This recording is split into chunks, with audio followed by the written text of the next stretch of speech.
दोस्तों, आप जानते हैं जब महाभारत का युद्ध हुआ था तो बहुत सारे योद्धाओं ने पार्टिसिपेट किया। पांडवों ने वन बाय वन सभी योद्धाओं का वध किया। जब अंत में दुर्योधन बचा और दुर्योधन के साथ 1-to-1 फाइट के लिए भीम को चुना गया, तब भी भीम को नहीं पता था दुर्योधन को कैसे मारना है।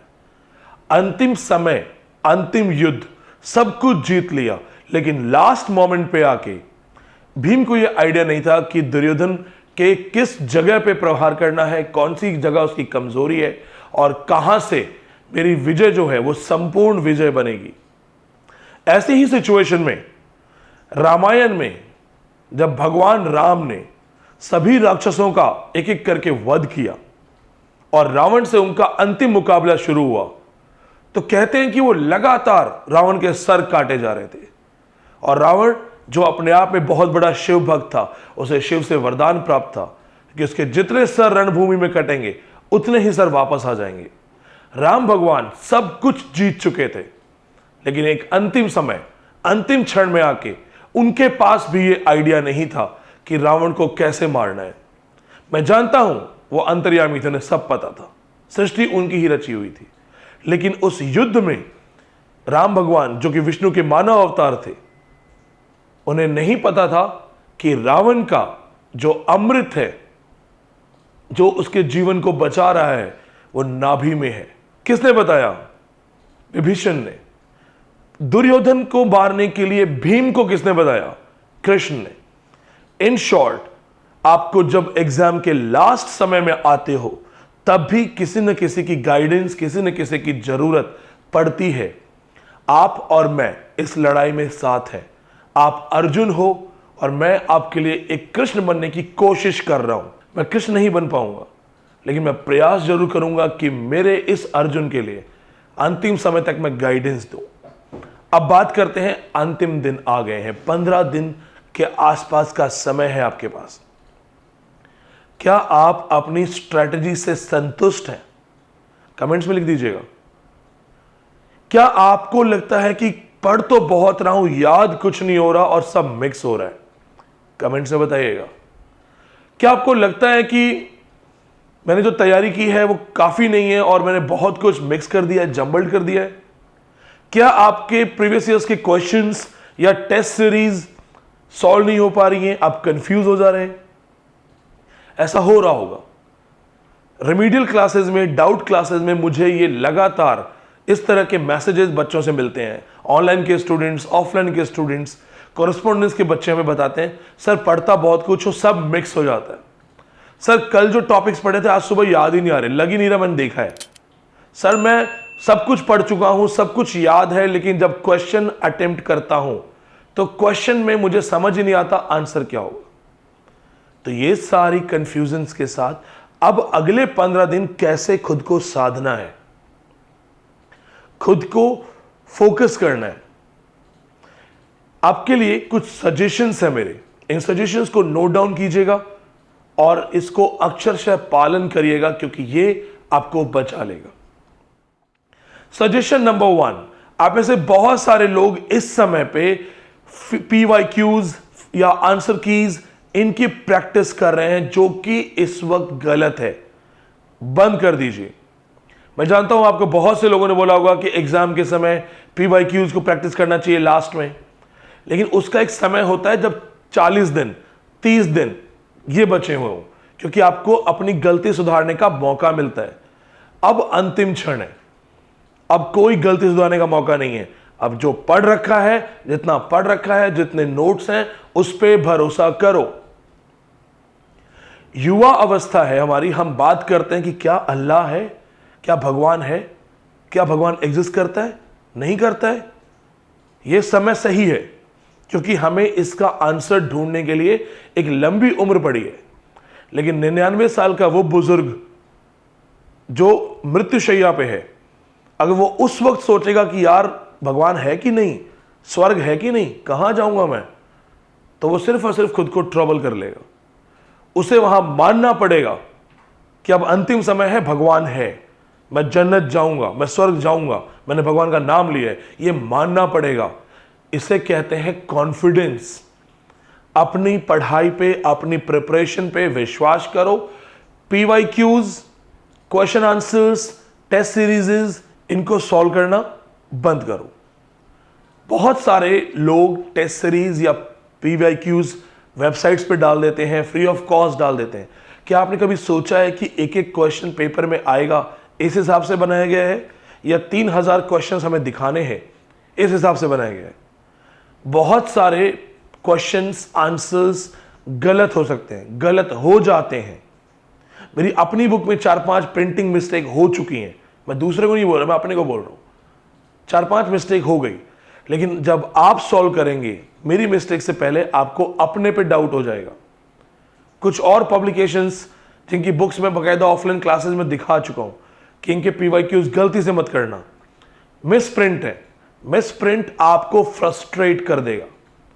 तो पहला सजेशन क्या है? Avoid these paper solutions now.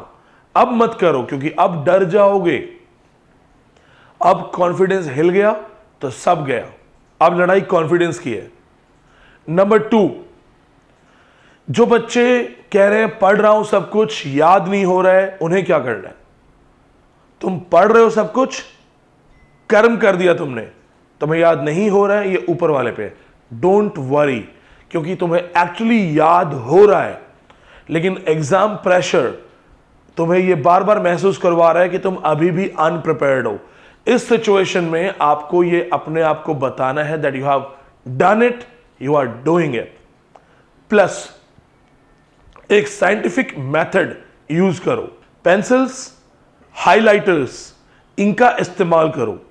आपने देखा होगा बहुत सारे बच्चे नीट एंड क्लीन नोट्स बनाते हैं रेड पेन से, हाइलाइटर पेन से। सेलेक्टेड हाइलाइट्स को ज्यादा याद करो। अगर आपने हाइलाइटर्स यूज किए हैं, आपने पॉइंटर्स यूज किए हैं, बुलेट पॉइंट्स यूज किए हैं, मेरी अपनी आदत है पेंसिल और हाइलाइटर्स की, तो जब मुझे रिवीजन करना होता है तो मैं जल्दी जल्दी चेक करता हूं कि हाइलाइटर्स कहां पे है, पेंसिल कहां पे, सिर्फ उनको फोकस करो। कई लोगों के केस में यह भी काम करता है कि घूम घूम के याद करो। कुछ लोग चेयर पे बैठ के नहीं रट पाते हैं, उन्हें छत पे वॉक करना या बात करना या बोल बोल के याद करना, यह मेथड सुहाता है और यह मेथड साइंटिफिक मेथड है। क्यों?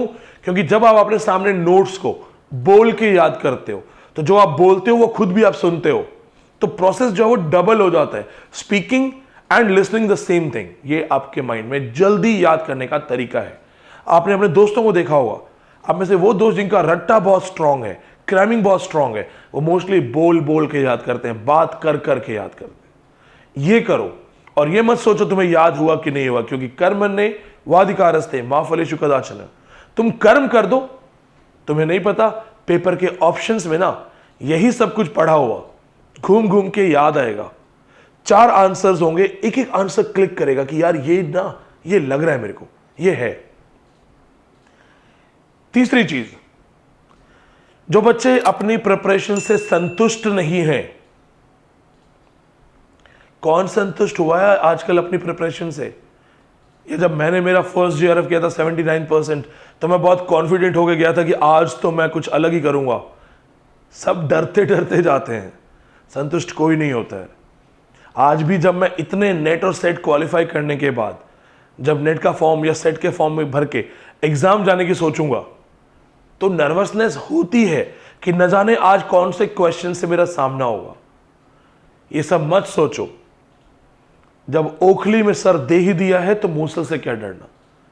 तो ये मत सोचो कि तुम प्रिपेयर नहीं हो, ये सोचो कि तुम अटेम्प्ट करोगे, अपना बेस्ट दोगे, बाकी जो होना है हो जाए, कोई फर्क नहीं पड़ता।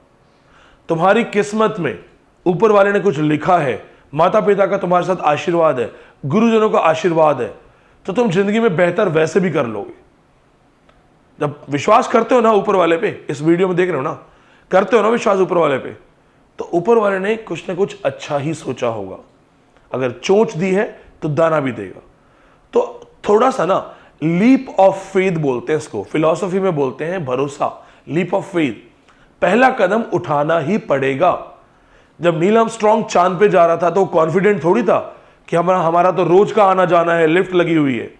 उसे पता था कि 90% वो वापस नहीं आएगा, 90% वो जल के मर जाएगा, 90% वो स्पेस में भटक जाएगा। पर गया ना, leap of faith, have confidence in you. अगर आपको यह लग रहा है कि सर मुझे तो कुछ भी नहीं आता है, मैंने फॉर्म भर दिया है, कोई आइडिया नहीं है, मुझे समझ नहीं आ रहा क्या करना है, तो भी मेरे दोस्त एग्जाम जरूर देना, एग्जाम जरूर देना। क्योंकि मेरे भाई, कुछ समझ में आए ना आए, एक्सपीरियंस तो लेके ही आओगे ना।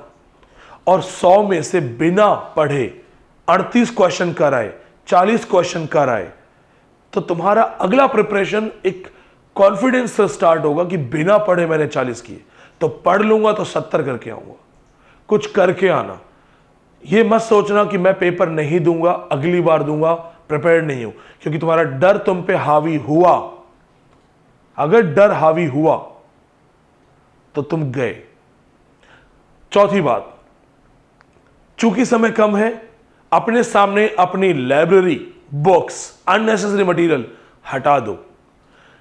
यहां पे जितना फालतू मटेरियल है तुम्हारे पास, इसको हटाओ, लिमिटेड मटेरियल पे जाओ, लिमिटेड मटेरियल। क्योंकि लिमिटेड मटेरियल अब लास्ट दिन में काम आएगा, अंतिम समय में काम आएगा। वो टॉपिक्स जो तुम्हारे वीक हैं, वो टॉपिक्स जो तुमने कम पढ़े थे, वो टॉपिक्स जिन पे नोट्स नहीं थे, नहीं प्रिपेयर कर पाए, वो टॉपिक्स उठा के सामने रख लो। बाकी जिन पे तुम्हारा कॉन्फिडेंस है, जिस पे अंदर से आवाज आती है कि 80% मुझे आता ही है, वो हटा दो।